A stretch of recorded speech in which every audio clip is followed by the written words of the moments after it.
अशोक जी, दो तीन चीजें मैं बताऊंगा। जैसे आप दो तीन शब्दों को ले लीजिए, एक डिस्क्रिमिनेशन, भेदभाव, एक उत्पीड़न। ये उत्पीड़न और भेदभाव जैसा औरंगजेब के शासन में था, वैसा पेशवाओं के शासन में बहुत था। बढ़िया, वंडरफुल वंडरफुल, मैं यही चाह रहा था। देखिए एक मिनट, आप बड़े इंटरेस्टिंग, बहुत अच्छी बात है।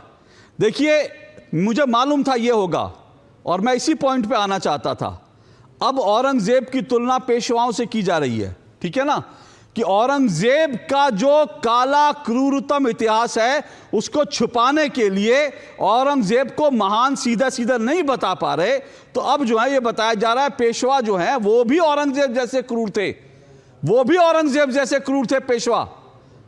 तो ये जो है, ये जो शुरुआत, ये जो ढक छिप कर जो खेल खेला जा रहा है ना अशोक यादव जी, मेरा आपसे निवेदन है, ढक छिप के मत खेलिए सर, खुले आइए, खुला खेल फर्रुखाबादी, खुला खेल फर्रुखाबादी। अगर औरंगजेब क्रूर था तो था, मानिए, और अगर औरंगजेब क्रूर नहीं था तो मानिए कि औरंगजेब क्रूर नहीं था।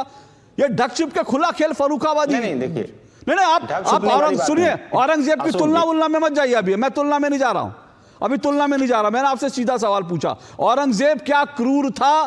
क्योंकि आपने कहा इतिहास में कुछ बदला नहीं जा सकता, ठीक है ना। इतिहास की किताबों में इतिहास, जो आधुनिक इतिहास लिखा गया वो तो कैसे लिखा गया उसके ऊपर भी मैं जिक्र करूंगा, उस पर भी मैं चर्चा करूंगा।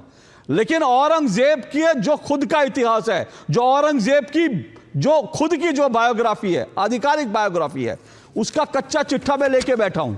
और इससे क्रूर, इससे हिंदुओं से घृणा करने वाला, इससे ज्यादा कोई हो नहीं सकता औरंगजेब जैसा। मैं उस सब को, इतिहास को मैं आगे पढ़ना शुरू करूंगा बहुत सारे। लेकिन मैं आपसे जानना चाहता हूं, औरंगजेब क्रूर शासक था कि नहीं था? हिंदू हेटर था कि नहीं था? मैं सीधे सीधे पूछ रहा हूं। अशोक जी, हिंदू हेटर अगर कहा जाए और वर्तमान परिप्रेक्ष्य में कहा जाए तो जो देश की 85% वर्तमान परिप्रेक्ष्य में नहीं कह रहा हूं मैं, ना, वर्तमान परिप्रेक्ष्य में नहीं कह रहा हूं। वर्तमान परिप्रेक्ष्य में तो सुनिए, नहीं, अशोक यादव जी एक मिनट, अशोक यादव जी एक मिनट। वर्तमान परिप्रेक्ष्य में तो आपसे ज्यादा हिंदू हेटर कोई हो नहीं सकता, लेकिन मैं वर्तमान परिप्रेक्ष्य में बात ही नहीं कर रहा। मैं आपको भी हिंदू हेटर कह सकता हूं, क्योंकि आपकी समाजवादी पार्टी जितना हिंदुओं से नफरत करती है उतना तो कोई भी नहीं करता। लेकिन मैं, सुनिए, मैं आपके ऊपर चर्चा नहीं कर रहा हूं ना, मैं आपके ऊपर चर्चा नहीं कर रहा हूं। मेरी चर्चा सीधा आज औरंगजेब पर है, क्योंकि यह पता चल जाना चाहिए देश को कौन औरंगजेब, ये जो औरंगजेब प्रेमी गैंग है ये कौन सा है।